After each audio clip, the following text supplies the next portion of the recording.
Hello, everyone. My name is Will One from Georgia Tech, PhD candidate under Tushar's group, also a research intern at AMD Research.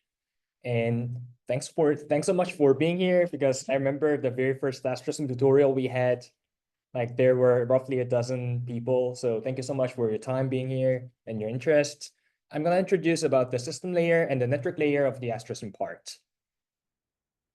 So we have 20 minutes till the coffee break. I may just eat up 10 minutes of your time, but you're free to leave anytime, or I'll be here. So any questions, I can just take it during the coffee break. So with that, to model the collective communication mechanisms and collective communication schedulings, that's why the ASTRA-sim system layer has been designed. So ASTRA-sim system layer, the job is to model and manage the inter and the intra scheduling of different collective communications, and also model the basic collective communication algorithms to break down a single collective into multiple pieces, and ultimately dispatches the actual send and receive network operation requests to the underlying network layer. So you can think of the system layer as kind of mimicking the collective communication libraries we talked before, such as the nickel or RICL. So that's why the ASTRA-sim system layer is sitting here in between of the workload and the network, so that when the workload requires to run some collective communication, the system layer can model the algorithm of the collective communication and dispatch the operation to the underlying network layer. So if you recall what Taekyung has said, when workload is parsing the Chakra ET file, and when we have to run a collective communication, it will ultimately run this function, sys generate collective communications. And this part is where the system layer get past the pointer of running and actually start generating the all reduce algorithm. So how does the system layer models this collective communications is using a finite state machine. So what really happens is that the finite state machine will start dispatching the network send operations and as well as the receive operations, and check and update the finite state machine state, and wait until you receive what you have to receive for. And when the receive has been done, you basically check whether your collective communication is done or not. If not done, go back to the first stage, dispatch more and send and receive operations, update the state until you're done. Once you're done, your collective communication has been finished. You pass your pointer back to the workload layer to run another collective communications or other compute operations. So this is the code structure of the ASTRA-sim system layer, where the topology file shown here is implementing different logical topologies used for different collective communication algorithms. The collective file actually implements the collective communication using the logical topology file, and another inter and intra level scheduling is implemented in the sys.cc file. So this is the input to the system info file. So here in this case, we declare we want to use the all reduce. We want to run the ring algorithm for the all reduce. And there are some other textbook collectives we implemented, such as direct or one shot, Helving doubling, or double binary tree. So in action, I'll show you how this finite state machine actually works.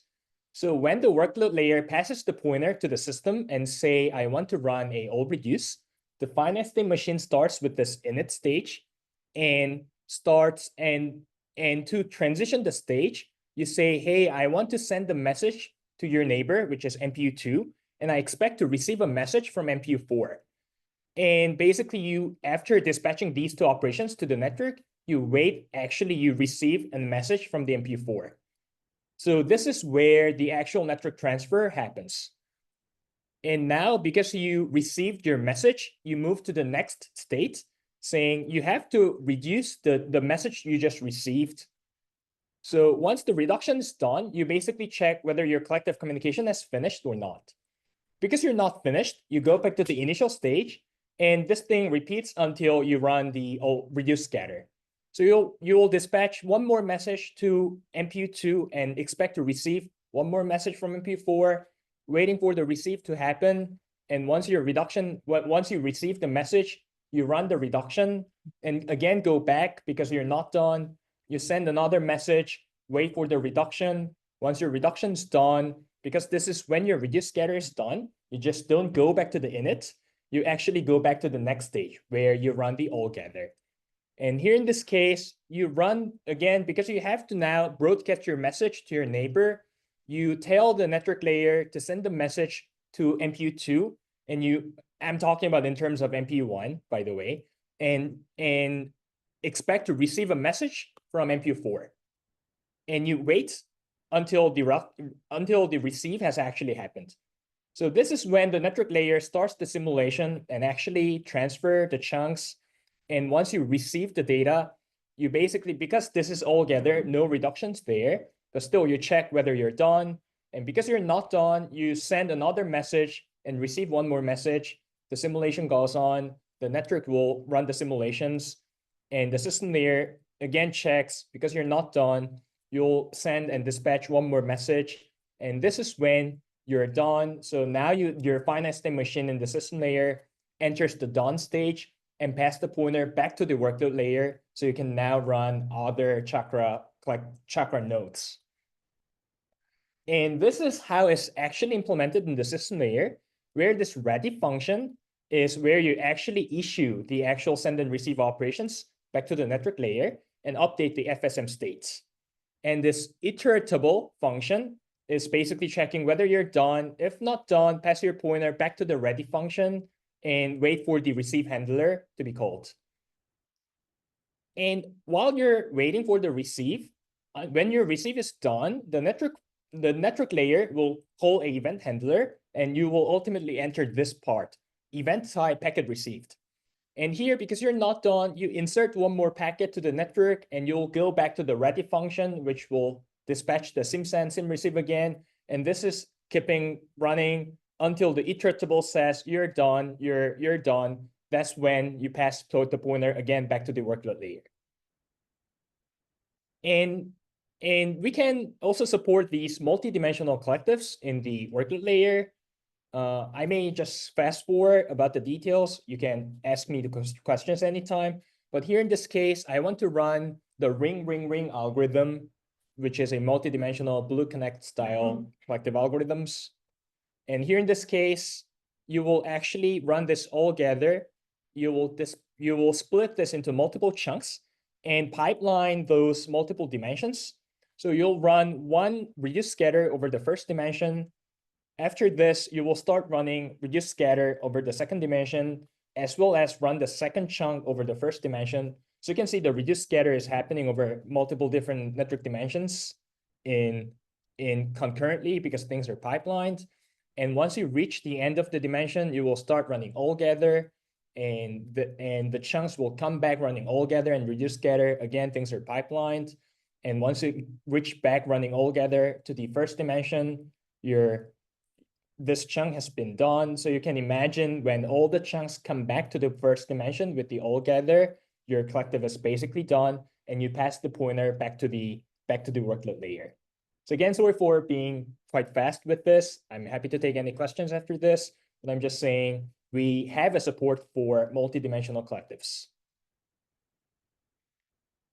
And there are other system input characteristics, not just the multi-dimensional network and the collective algorithms, such as here in this case, you can define how many active chunks you want to run per each network dimension, how much, when a single collective is given, how much you want to split that collective into different chunks.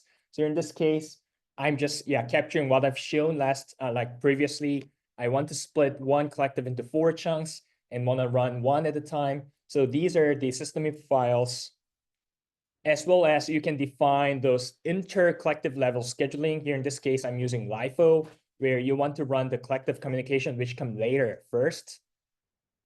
And you can also define the endpoint delay of each different operations, such as whenever you're sending or receiving something, you want to put some endpoint delay, as well as you can designate the local memory bandwidth to model the memory bandwidth of each local devices, as well as you can define this boost mode, where set to false, basically you're simulating the entire cluster, but if it's set to true, you're only simulating the traffic of the first GPU 0, to speed up the entire simulation.